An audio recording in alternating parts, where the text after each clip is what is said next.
unggulan. Yang kedua, menyelenggarakan iklim belajar yang berakar pada norma-norma agama Islam. Yang ketiga, menyelenggarakan pembelajaran agar peserta didik memiliki pengetahuan, keterampilan, teknologi, dan seni yang sesuai kebutuhan pasar. Dan misi yang keempat yaitu menyelenggarakan pengabdian kepada masyarakat lewat pembelajaran layanan secara prima dalam upaya pemberdayaan sekolah dan masyarakat. Kemudian untuk profil lulusan dan SKL. Untuk profil lulusan yang pertama yaitu beriman. Kemudian untuk landasan penyusunan KTSP itu ada 4 di sini, yaitu landasan filosofi, landasan sosiologis, dan landasan psikopedagogis serta landasan yuridis.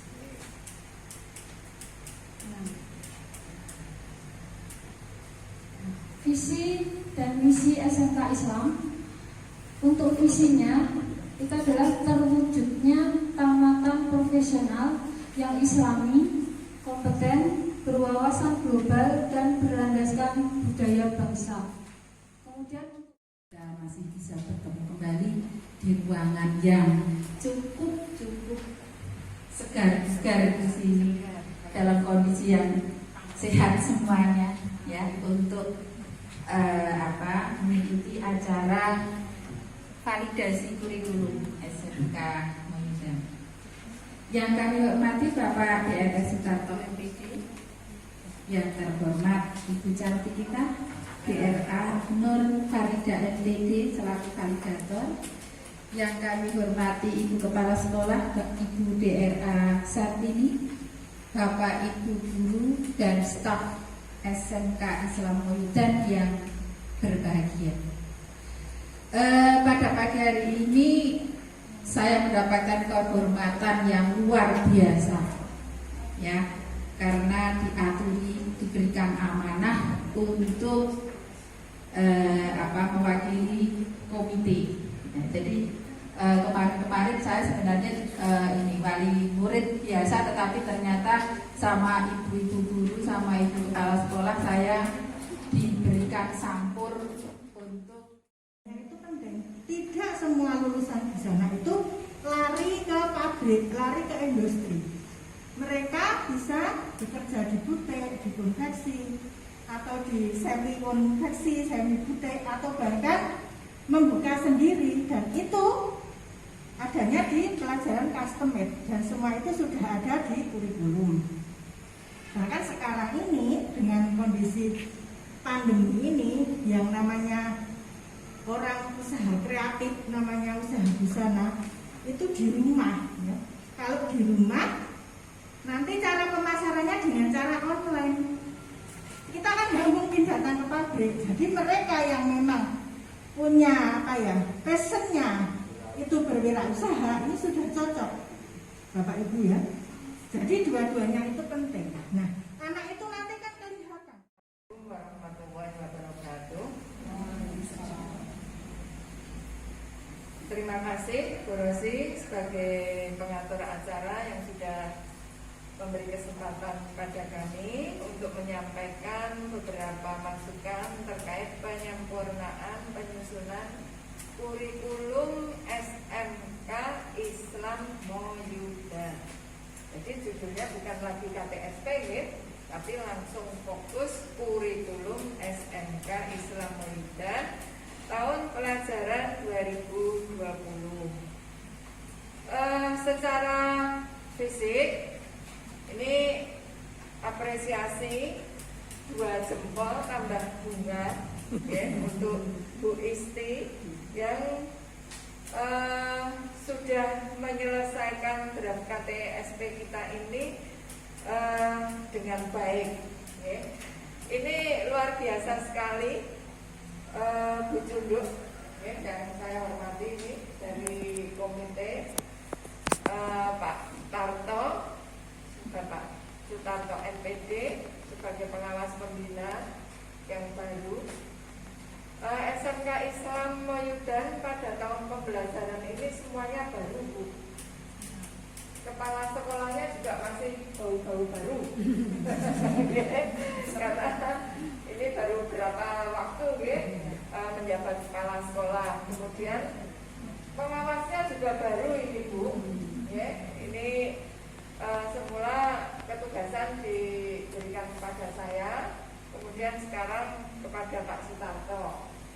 Alhamdulillah, warga kurikulumnya ya baru. Nah, itu masih muda, energik, insya Allah visioner juga. Ini bisa saya lihat dari kurikulumnya, ya, smart, smart ini. Saya menginformasikan lewat grup WA gitu. Non sewu Pak Tarto ini Bu saat ini belum kersa keluar dari grup saya. Saya senang kalau punya orang tua dua, katanya Pak. Seperti itu. Jadi masih ikut saya tapi juga ikut Pak Tarto. Bukan berarti poligami atau wayang ya. Ketika menjaga silaturahim dan ya bisa bimbingan miwonongan beda yang lain. Kalau pengawasnya tidak ganti itu ya itu terus ya. Ini tujuannya besar ini ya. Hoki juga untuk SMK Islam Moyudan. Sekarang komitenya juga baru. Alhamdulillah, beliau ini dari akademisi ya loh. Ini artinya apa? Doa saya itu kan dikabulkan Allah ya, bisa ini ya. Bisa ini pokoknya pede aja ya, walaupun belum pernah diklat sebagai kepala sekolah. Jadi Gusti Allah ini para pitulungan itu dari manapun arahnya itu tidak pernah kita sangka pasti ada. Dan saya juga terima kasih daring virtual penyampaian diri sama kontrol pembelajaran pelaksanaan literasinya juga otomatis beda. Itu harus ditegaskan di situ.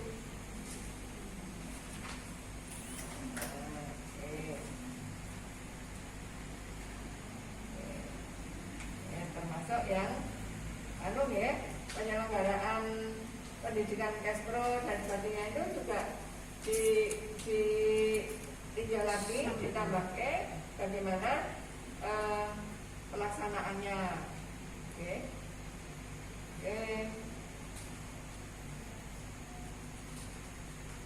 Pendidikan sekolah berwawasan lingkungan, dasar hukumnya kan dilebetkan dari mau penekanan dari Permen Peraturan Menteri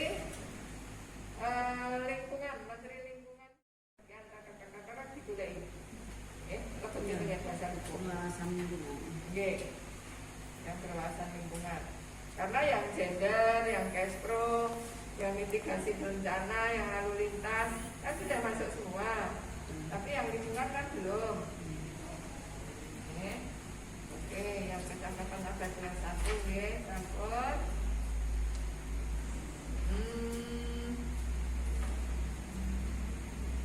Penanaman budaya, ini juga bagus. Ini makanya landasan filosofinya harus ada, karena kita mengembangkan pendidikan dengan berbasis budaya. Assalamualaikum warahmatullahi wabarakatuh. Alhamdulillahilladzi khalaqa lakum ma fil ardi jami'a tsumma istawa ila as-sama'i fasawwahunna sab'a samawat wa huwa bikulli syai'in alim. Asyhadu an la ilaha illallah wahdahu la syarika lah wa asyhadu anna Muhammadan abduhu wa rasuluhu amma ba'du. Alhamdulillah, puji syukur marilah kita panjatkan kehadirat Allah Subhanahu wa taala. Allah yang maha pemurah, yang maha pengasih, yang senantiasa melimpahkan kasih sayang pada kita, termasuk pula melimpahkan kesehatan, sehingga pada saat ini kita semua bisa berkumpul di SMK Islam Moyudan, sekolah yang tercinta ini, dalam rangka validasi, setelah nanti dilanjutkan dengan pembinaan gitu ya. Mudah-mudahan kegiatan ini sukses, bermanfaat bagi kita di dunia maupun di akhirat. Yang pertama dalam hal ini yang saya hormati Ibu DRA Nur Farida Wijayanti selaku validator ya. Yang kedua Bu Sartini SPD ya, Kepala Sekolah SMK Islam Moyudan gitu ya. Yang ketiga Bu Cunduk Wasyati SHM HUM gitu sebagai komite sekolah gitu ya. Terima kasih rawuhnya. Kemudian TPK tim pengembang kurikulum, kemudian juga Bapak Ibu semua karyawan, serta ini didatangi juga alumni ini, alhamdulillah sangat bagus gitu ya dalam rangka validasi. Nah Bapak dan Ibu terkait dengan KTSP ini, draftnya sudah saya baca, sudah saya cermati sejak kemarin gitu ya, sangat bagus, sudah lengkap, sudah sesuai dengan instrumen validasi KTSP. Hanya saja perlu dan catatan-catatan saya sudah saya serahkan pada Mbak Kakur ya. Nah kemudian pada saat ini perlu saya garis bawahi hal-hal yang pokok. Ya diantaranya yang perlu segera ditindaklanjuti adalah terkait dengan struktur kurikulum gitu ya. Struktur kurikulum di situ segera dilengkapi bahwa yang perlu dituliskan adalah bahasa Inggris dan bahasa asing lainnya. Nah bahasa asing lainnya itu apa? Misalnya bahasa Jepang gitu ya. Jadi apapun mata bahasa asing yang lain yang diajarkan di sini untuk menunjang mapel produktif gitu ya, maka itu perlu ditulis dalam struktur kurikulum. Kemudian yang kedua terkait dengan keunggulan ini. Alhamdulillah kita percaya bahwa sekolah ini punya keunggulan.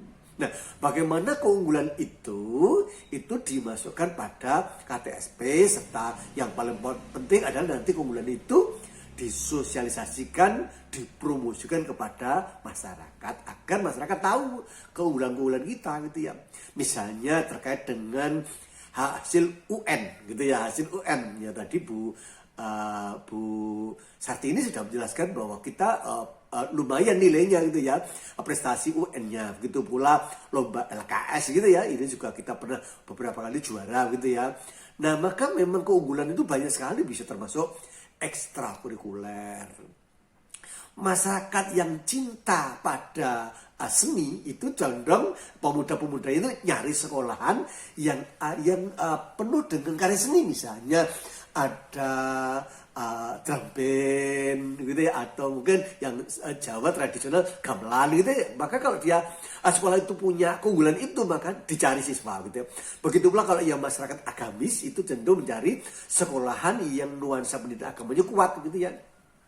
Misalnya ada ekstrakurikuler menghafal Al-Quran itu, jika kita punya program itu kemudian sukses, maka menjadi keunggulan gitu ya. Itu akan menjadi perhatian, penghargaan dari masyarakat, dan pada akhirnya akan menjadi pilihan ya masyarakat untuk menyekolahkan putranya di sini gitu ya. Jadi begitu pula mutu guru gitu ya, mutu pembelajaran gitu ya. Ini menjadi perlu dituangkan dalam KTSP ketika memang keunggulan sudah dapat dicapai gitu ya. Kemudian yang berikutnya adalah literasi gitu ya. Literasi di situ di draft KTSP ini sudah diuraikan literasi. Nah, hanya saja perlu dilengkapi dengan program serta tahapan atau strategi capaian literasi yang diterapkan di sekolah ini. Jadi tidak hanya sekedar teori begitu ya. Begitu pula karakter perlu diuraikan bagaimana strategi sekolah dalam rangka menerapkan, membudayakan karakter di lingkungan SMK Islam Moyudan gitu ya.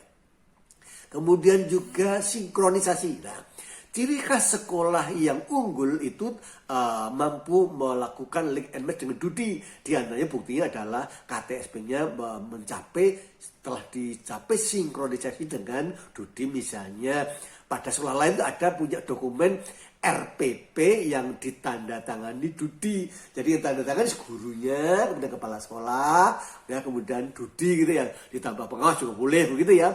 Ya artinya supaya memiliki validitas yang tinggi begitu ya. Nah jadi tentu RPP yang diserahkan, yang ditandai Dudi itu tidak semua RPP, tapi khusus mata pelajaran produktif. Dan itu pun juga perlu dipilih misalnya kade-kade yang pengetahuannya prosedural atau metakognitif begitu ya, sehingga tidak banyak begitu ya. Itu hal-hal yang terkait dengan validasi KTSP yang mana memang sudah saya cermati dan sudah saya secara lengkap sudah saya sampaikan masukan-masukan catatan itu kepada Waka Kurikulum gitu ya. Jadi mari kita bangun optimisme ya bahwa sebenarnya semua sekolah itu bisa sukses ya. Semua sekolah bisa punya kesempatan punya siswa yang banyak, itu bisa gitu ya.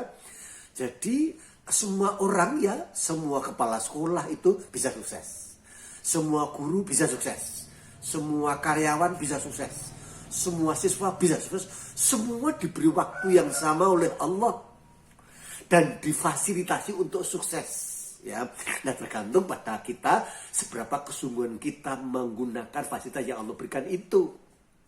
Jadi Allah itu menghendaki kesuksesan kepada seluruh hambanya, baik itu kepala sekolah, guru, karyawan, siswa, masyarakat, itu ya, semua difasilitasi untuk mencapai kesuksesan. Ini yang perlu dibangun gitu ya. Apalagi bahwa Allah menjelaskan ud'uni astajib lakum. Berdoalah kepadaku, Allah akan mengabulkan. Jadi sehingga ketika kita itu berdoa, ya Allah, limpahkan keberhasilan kesuai pada sekolah ini, dan doanya itu khusyuk begitu serius, maka Allah bisa berpeluang untuk mengabulkan. Oleh karena itu, marilah kita bangun ya, bangun optimisme gitu ya. Nah, yang jelas bahwa untuk mencapai keberhasilan itu harus ditempuh SOP-nya. Standar operasional prosedur gitu ya. Nah, dari dalam hal ini Allah Subhanahu wa taala menjelaskan, a'udzubillahi minasyaitonir rajim, walladzina jahadu fina lanahdiyannahum subulana wa innallaha lamal muhsinin gitu ya. Dan orang-orang yang bersungguh-sungguh di jalan kami, orang-orang itu bisa diganti dengan barang siapa, guru-guru atau kepala sekolah gitu ya, berjuang sungguh-sungguh di dalam memperjuangkan kemajuan sekolah, kemajuan pendidikan. Ya, fina, di jalan kami. Jadi mengajar itu sebenarnya kan berjuang di jalan Allah. Ya, Bapak Ibu mengajar, kepala sekolah, ya tahu, membangun, memanage sekolah agar maju, itu termasuk pada kolom berjuang fisabilillah. Ya. Kemudian kalau kita bersungguh-sungguh, lanahdiyannahum subulana, Allah akan membukakan pintu-pintu kesuksesan itu. Cuma syaratnya yaitu walladzina jahadu. Maka ada kalimat manjada wajada, siapa yang bersungguh-sungguh dia akan berhasil. Ini harus perlu diyakini gitu ya. Maka kemudian ayat itu ya, dan sungguhnya Allah benar-benar beserta orang-orang yang berbuat baik atau berbuat baik untuk dirinya, untuk kemajuan sekolah ya. Allah menyukai. Ya, maka seberapa usaha kita dalam mengembangkan sekolah, dalam berbuat baik ini Allah akan membalasi. Pertolongan Allah itu sejalan, seiring, sepadan dengan usaha kita. Bapak dan Ibu, jadi kesungguhan kita itu perlu kita realisasikan, baik itu pada tahap perencanaan. Ya, kalau dalam hal ini bisa ketika kita nyusun RKJM, RKT, kemudian KTSP ini, gitu ya. Kalau akademik tadi menyusun silabus, prota, prosem, RPP itu merencanakan. Nah, merencanakan ini pun perlu sungguh-sungguh. Ya, sampai dalam ayat itu dikatakan bahwa perencanaan yang teguh, gitu. Jadi perencanaan yang teguh itu adalah perencanaan yang memang valid, gitu ya, dan betul-betul akan dilaksanakan, gitu ya. Kemudian juga sungguh-sungguh dalam melaksanakan. Bapak dan Ibu bagaimana bisa mengajar, yang menguasai kompetensi sehingga siswa terlayani, mendapatkan kepuasan ya, dengan metode, dengan alat peraga, dengan model yang tepat gitu ya, problem based learning atau project based learning atau teaching factoring gitu ya, disesuaikan dengan karakter KD-nya. Begitu pula kesungguhan kita dalam mengevaluasi serta menindaklanjuti gitu ya. Jadi manjada wajada, siapa yang sungguh-sungguh maka dia akan berhasil. Termasuk pula dalam mengembangkan sekolah ini gitu ya. Jadi saya pernah ketemu dengan Dudi. Ada yang berkata begini, jadi ciri-ciri sekolah yang unggul, sekolah yang berhasil itu apa? Yaitu ya, sekolah itu diidolakan masyarakat. Diidolakan oleh masyarakat. Indikatornya adalah siswanya dari tahun ke tahun semakin banyak, gitu ya. Yang kedua, alumninya dicari oleh Dudi. Jadi ketika ada sekolah yang bermutu, maka Dudi itu datang ke sekolah, Bapak dan Ibu Pak sekolah, kami mohon data alumni Bapak, karena perusahaan kami membutuhkan karyawan. Kami yakin bahwa alumni di sini itu berkualitas, gitu ya. Sehingga alumni itu dicari oleh Dudi. Jadi tidak perlu datang Dudi itu mencari pekerjaan, tidak perlu. Konteksnya ketika sebuah sekolah itu sudah mencapai mutu yang diharapkan Dudi, gitu ya. Nah, yang ketiga adalah sekolah itu memiliki SDM, baik itu guru, ya kepala sekolah, guru, karyawan yang bertakwa, cerdas, terampil dan berakhlakul karimah, ya. Kemudian juga sekolah itu akan menjadi unggul, memiliki unggulan apabila ya artinya dicari masyarakat, dibanggakan oleh masyarakat ketika dia memiliki keunggulan atau memiliki brand, gitu ya, memiliki brand. Jadi sebenarnya kita itu kan promosi. Maka masyarakat itu akan melihat, akan tertarik pada sebuah sekolah ketika sekolah itu memiliki keunggulan. Ada yang ya keunggulan itu, ada yang kalau masyarakat itu agamis, gitu ya, maka dia tertarik pada sekolah-sekolah yang mengembangkan nilai-nilai agama, gitu ya. Kalau yang orang masyarakat yang cinta pada budaya, pada kesenian, dia dari sekolah yang ekstrakurikulernya kuat tentang seninya, gitu ya. Begitu pula orang yang mencintai khususnya sekolahnya hasil pembelajarannya bermutu, menghasilkan lulusan yang bagus, begitu ya. Nah, jadi dalam hal ini yang perlu kita tumbuh kembangkan adalah optimisme serta hasil evaluasi diri meningkatkan kesungguhan kita. Kalau Allah menjelaskan wa may yattaqillah yaj'al makhraja wa yarzuqhu min haitsu la yahtasib wa may yatawakkal 'ala Allah fa huwa hasbuh. Barang siapa yang bertakwa kepada Allah, Allah akan memberikan makhraja, jalan keluar dari persoalan hidupnya. Kalau sekolah, persoalan sekolah. Wa yarzuqhu min haitsu la yahtasib, Allah akan memberikan rezeki yang tidak disangka-sangka. Misalnya planningnya, perkiraan siswa yang daftar itu misalnya 100, ternyata yang daftar 200, itu tidak terduga, gitu ya. Bisa, apakah bisa? Bisa terjadi kalau Allah menghendaki, gitu ya. Kemudian wa may yattaqillah yaj'al min amri yusra, Allah akan memberikan kemudahan dalam urusannya. PPDB itu sukses ketika kita bertakwa. Nah, dalam perasaan kita, saya itu juga sudah bertakwa, Pak. Saya juga sudah sholat, sudah membaca Al-Quran. Maka pertanyaan berikutnya adalah, seberapa ketakwaan kita, seberapa kemaksimalan kita dalam berjuang, seberapa kemaksimalan kita dalam memperjuangkan pendidikan, seberapa kesungguhan guru dalam mengajar, gitu ya. Ini yang perlu kita evaluasi, perlu EDS. Maka ketika kita mau maju, maka perlu melaksanakan analisis SWOT. Jadi seberapa strength kita itu di mana, kekuatan kita, keunggulan kita apa saja. Kemudian weakness, kelemahan kita, segala sesuatu belum dicapai, gitu ya. Kemudian juga opportunity, peluang-peluang yang harus kita manfaatkan untuk mencapai kesuksesan ke depan, gitu ya. Kemudian strength itu adalah tantangan. Ya. Nah, bagaimana kita bisa memanage strength kita tentukan strength kita itu apa untuk kita kembangkan menjadi daya tarik masyarakat. Ya, kemudian weakness-nya, kelemahan-kelemahannya, ya semaksimalnya dengan kolaborasi, dengan kebersamaan, good communication dan seterusnya, membangun kolaborasi untuk bisa mengatasi ya weakness tadi, gitu ya. Jadi ini perlu menjadi keyakinan pada diri kita, pada semua sekolah, gitu ya. Nah, Bapak dan Ibu, yang jelas bahwa Allah menjelaskan innallaha la yughayyiru ma biqaumin hatta yughayyiru ma bi anfusihim. Allah tidak akan merubah sesuatu kaum, sebuah sekolah, sehingga warga sekolah itu mengubah keadaan dirinya sendiri. Sehingga sukses itu bisa ketika kita sudah memang menempuh sebab-sebab untuk menuju sukses. Ya, maka orang juga bisa mengalami gagal ketika dia menempuh jalan-jalan menuju gagal. Karena itu sukses dan gagal tergantung pada bagaimana kesungguhan kita dalam memperjuangkan itu, gitu ya. Nah, Bapak dan Ibu, satu hal yang sangat penting, jadi begini, ada seorang pejuang mengatakan, la ghalabata illa bil quwwah, wa la quwwata illa bil ittihad, wal ittihada illa bil fadail, wal fadail illa bid din. kamu tidak akan bisa meraih kemenangan. Di sekolah itu kan sebenarnya juga ada semacam persaingan gitu ya.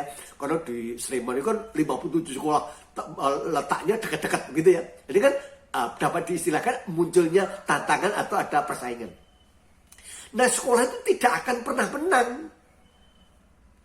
La ghalabata illa bil quwwah, kecuali dengan kekuatan. Yang dimaksud kekuatan adalah keunggulan, punya keutamaan, keunggulan, prestasi-prestasi yang memang real dan diketahui oleh masyarakat, diakui oleh masyarakat. Jadi punya kuah, punya kekuatan, punya keunggulan, punya prestasi, gitu ya. Jadi ya, la ghalabata illa bil quwwah wala quwwata illa bil ittihad. Nah, kekuatan keunggulan sekolah itu tidak bisa dicapai kecuali dengan ya kebersamaan atau persatuan atau kolaborasi yang bagus. Maka bagaimana kita membangun kolaborasi antara kepala sekolah, guru, karyawan, alumni, dudi, link and match gitu ya. Semakin bagus kolaborasinya maka berpeluang semakin sukses. Bagaimana sekolah itu bisa dia berkolaborasi dengan alumni, bahkan bisa membantu bersuatu untuk sukses. Maka ya tidak akan dicapai kekuatan kecuali dengan kolaborasi, dengan persatuan anggota keluarga sekolah itu. Ya, walatihada ila bil fadail dan kepersatuan tadi, kolaborasi tadi bisa dicapai ya dengan akhlakul karimah, dengan karakter. Maka saat ini sangat bagus itu ya, pemerintah sedang membangun karakter melalui Kemendikbud gitu ya. Sampai-sampai ada kalimat bahwa karakter itu menjadi barometer gitu ya keberhasilan sebuah pendidikan gitu ya. Itu Bapak dan Ibu terkait dengan bagaimana yang harus kita bangun untuk mencapai kesuksesan ke depan gitu ya. Nah, selanjutnya Bapak dan Ibu terkait dengan menghadapi masa depan, dalam hal ini pembelajaran pada masa new normal ini, ya perlu kita persiapkan adalah kita mencermati yaitu pedoman dari keputusan 4 menteri, yaitu Menteri Pendidikan, Menteri Kesehatan, Menteri Agama, Menteri Dalam Negeri itu ya, terkait dengan pedoman pendidikan ketika masa new normal. Begitu pula surat edaran Kemendikbud nomor 15 tahun 2020 terkait dengan pengaturan pembelajaran daring dan luring gitu ya. Jadi dalam hal ini untuk saat ini yang diizinkan masuk sekolah, siswanya boleh masuk sekolah, itu adalah tingkat SLTP atau SLTA. Sedangkan SD dan TK itu belum diizinkan gitu ya. Kemudian apabila masuk, terutama ada mapel produktif gitu ya, itu harus diatur social distancing, misalnya jalannya 1,5 meter. Kemudian jumlah siswa yang masuk ruangan adalah diatur pakai shift gitu, diatur gitu ya, misalnya maksimal 18 siswa gitu ya, itu ya. Kemudian juga menggunakan masker, menyediakan hand sanitizer gitu ya. Nah jadi bisa dimaksimalkan menghindari risiko dari kehadiran siswa pada di sekolah itu ya.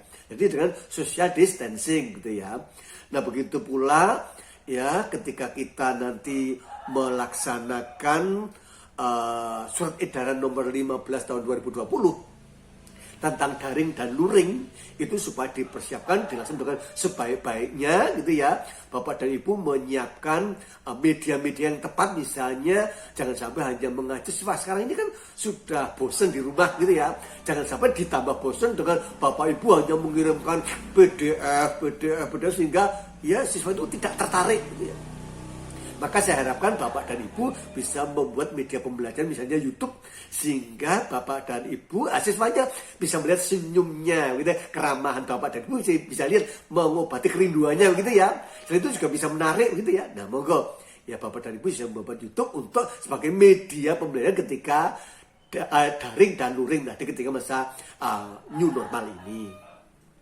Kemudian terkait dengan penyusunan administrasi pembelajaran, misalnya asilabus, prota, prosem, RPP gitu ya, terkait dengan prosem ya, program semester, monggo dimasukkan ya KD-KD yang esensial gitu ya. KD-KD yang esensial.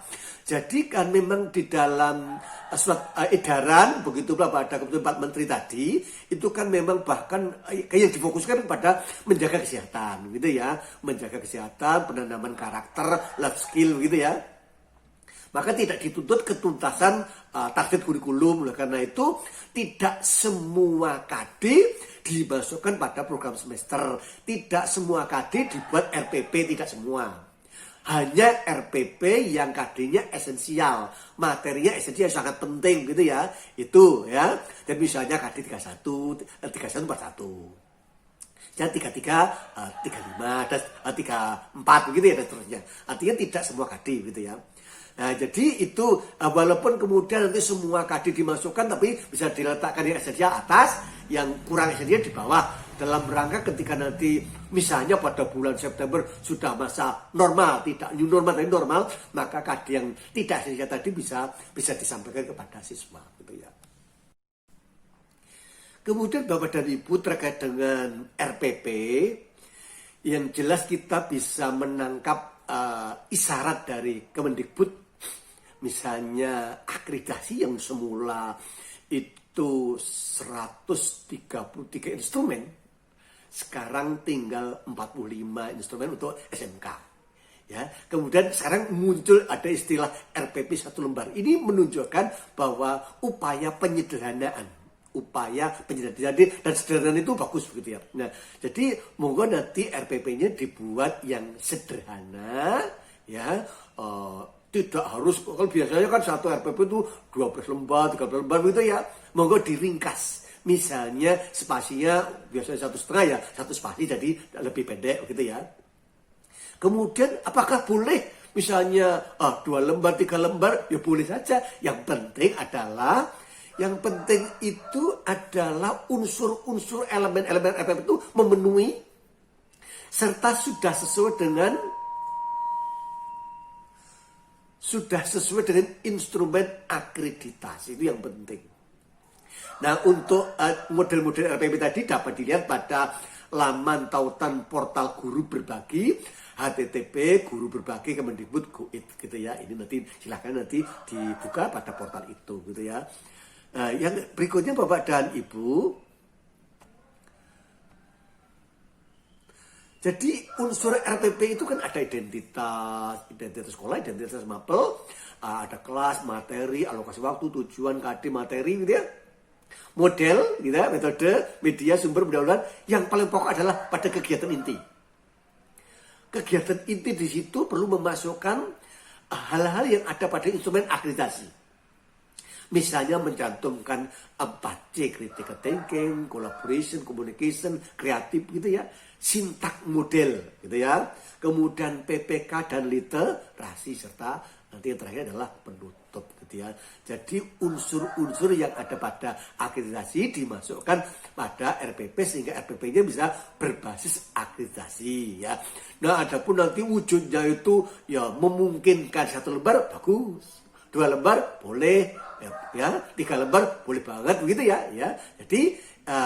Jadi yang jadi masalah bukan berapa lembarnya, tetapi yang penting adalah RPP itu bisa memenuhi kebutuhan sesuai dengan ketentuan, yaitu sesuai dengan kebutuhan pada masa new normal serta sesuai dengan ketentuan instrumen akreditasi.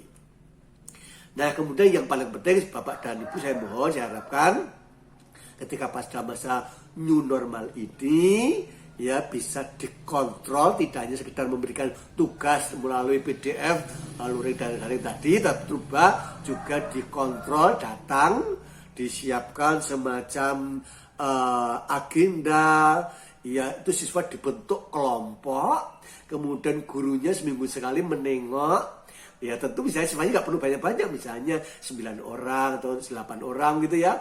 Kemudian berkelompok di wilayah yang di dekatnya, di wilayahnya misalnya di kelurahan mana begitu ya, dikunjungi satu guru untuk bisa menanyakan keadaannya, kendala apa yang dihadapi ketika menerima tugas selama 1 minggu, begitu pula ya tentang mengumpulkan tugas dan sebagainya, begitu ya. Atau juga siswa juga bisa kalau kangen betul ya datang ke sekolah, tidak sekedar asal bisa social distancing nggak masalah, gitu ya. Jadi harapannya pada masa new normal ini sekolah bisa memberikan pelayanan yang terbaik, memberikan layanan-layanan terbaik agar siswa tetap bisa belajar, gitu ya. Itu Bapak dan Ibu yang perlu saya sampaikan. Nah, kemudian mohon nanti memperhatikan ada YouTube yang sudah saya buat, yaitu tentang surat edaran nomor 15 tahun 2020 itu sudah saya buat YouTube-nya. Di situ saya uraikan lengkap terkait dengan sumber media, tautan-tautannya ya, misalnya ada rumah belajar, ya kemudian ada ya TV edukasi dan seterusnya. Itu di situ sudah saya uraikan panjang lebar, nanti dicermati. Semoga sukses. Begitu pula pada YouTube yang sudah saya buat tentang terkait dengan RPP berbasis agitasi, ya, tapi tetap dapat disesuaikan dengan kondisi new normal ini, ya. RPP-nya nggak panjang-panjang, disederhanakan. Demikian kurang lebihnya, mohon maaf. Assalamualaikum warahmatullahi wabarakatuh. Sukses untuk SMK Islam Buyutan.